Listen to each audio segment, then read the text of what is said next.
Vou falar de CBF, por exemplo. O que tu acharia se o Ronaldo tivesse conseguido se tornar o presidente da CBF? Ele tentou, ele queria muito. Eu não sei se ele queria muito. Ele queria. Tá. Eu acho que ele tinha... O problema não é ser o Ronaldo ou não ser o Ronaldo, Igor. O problema é esse colégio eleitoral da maneira como ele é. Uhum. Né? Começar pela cláusula de barreira. Né? Você precisa ter 8 federações e 5 clubes. E o clube já vale menos. E o clube já vale menos, mas se você não tiver 8 federações e 5 clubes, por exemplo, se Botafogo, Vasco, Palmeiras, Grêmio e mais um tivessem ficado do outro lado, mais 2, o Samir Chaldi não teria conseguido registrar a chapa dele por causa da ausência dos clubes. Se os clubes se unissem, eles não conseguiriam ganhar a eleição, mas eles teriam criado uma cláusula de barreira para outro candidato. E eles não conseguiram fazer nem isso. Então o primeiro ponto é esse. Sabe qual foi a última eleição da CBF que teve 2 candidatos? 86. Puta merda, tem 39 anos. 39 anos. Então, aqui está o problema fundamental. Entendi. Eu acho que aqui está o problema. Então, a única saída é você conseguir fazer uma outra entidade que seja a Liga de Clubes, que seja pensada do ponto de vista econômico. Eu gosto de usar uma metáfora nessas discussões todas de ligas. Eu falei com muitos dirigentes que alguns entenderam a metáfora. Pode ser, você pode achar boa, pode achar ruim, não importa, a gente pode discordar. Democracia a gente não discorda, diverge. Por que a Liga Italiana fracassou? E é Liga. E a Liga Inglesa funcionou. Porque a Liga Inglesa é funcionada... trabalhada do ponto de vista econômico e a italiana do ponto de vista político. Então a italiana transformou ouro em lixo, enquanto a inglesa transformou lixo em ouro. Grosso modo, é como você plantar uma árvore. Você planta uma árvore e a árvore vai crescer. Se você cuidar da árvore direitinho, ela vai ter raiz e ela vai ter um tronco sólido. Uhum. E quando você olhar para a árvore, ela vai ter um monte de galho. E os galhos são de tamanhos iguais? Não. Não. Então, o que acontece no Brasil é que cada um está cuidando do seu galho e não está vendo que está matando a árvore. Gostei dessa, faz sentido. Você tá matando o tronco e a raiz, porque você quer cuidar do seu galho. E isso, o que acontece com isso é que você tem um monte de gente. A economia do futebol é um número impreciso, mas é 0,7% do PIB. Pode ser 1,3%, pode ser 1,2%, pode ser 1,5% do PIB. Seja por uma quantidade de coisa que depende de um jogo de futebol. Você vai pro Rio de Janeiro fazer um jogo aleatório. Eu fui fazer Vasco e Melgar outro dia.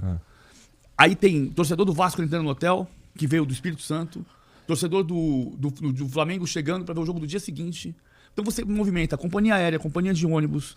Você mobiliza hotel, pensão, motorista de Uber, motorista de táxi, posto de gasolina, alimentação, tem gente que só vive de indústria do turismo. Cara, de vender ambulante, a quantidade de gente que o futebol mobiliza, o esporte, mas o futebol é muito impressionante. Outro dia eu ouvi o Thiago Leifert falando uma coisa que ele tem toda a razão. Que assim, o futebol precisa se cuidar e olhar para os concorrentes dele. Eu concordo inteiramente, por causa da final da Kings League, que tinha 40 mil pessoas no Allianz Parque. Ele tem toda a razão.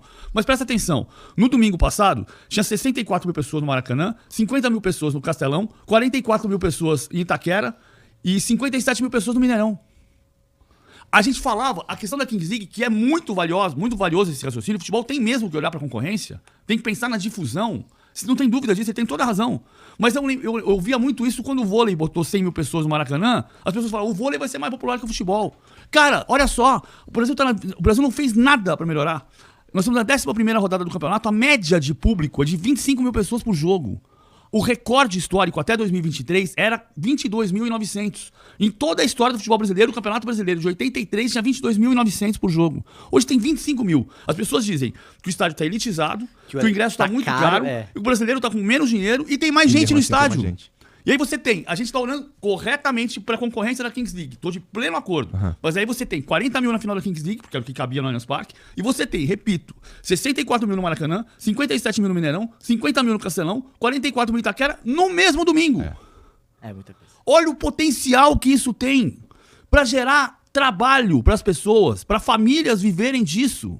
E a gente está aqui fazendo graça, discutindo o tamanho do meu galho. Total.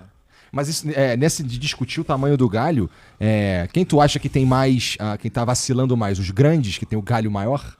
Eu acho que os grandes estão vacilando. O Flamengo discutiu 2 anos na formação da Liga como é que o Flamengo tinha que ganhar mais dinheiro. Veja, porque a Globo comprou 9 dos 10 jogos. Perfeito. Mas se a Globo não tivesse comprado esses 9 desses 10 jogos, não haveria pay-per-view. E estavam se discutindo o direito mínimo garantido que o contrato do pay-per-view garantia até 2024. Mas se acabasse o pay-per-view... Então por que eu fico discutindo 2 anos o meu mínimo garantido? Para depois de 2 anos... o presidente do Flamengo entrar no Conselho Deliberativo e falar assim, vamos votar aqui, ó, vamos perder 90 milhões de reais, mas o contrato é ótimo para o Flamengo. Então, o que aconteceu nesses 2 anos? Sob o pretexto de defender o Flamengo, você piorou o contrato do Flamengo, não deixou formar a liga e não deixou acontecer nada. Entendeu? Assim, esse é o ponto central. É olhar pro todo. A gente não consegue. O futebol é muito metáfora do Brasil. É muito metáfora do Brasil. Porque no Brasil também é a mesma coisa.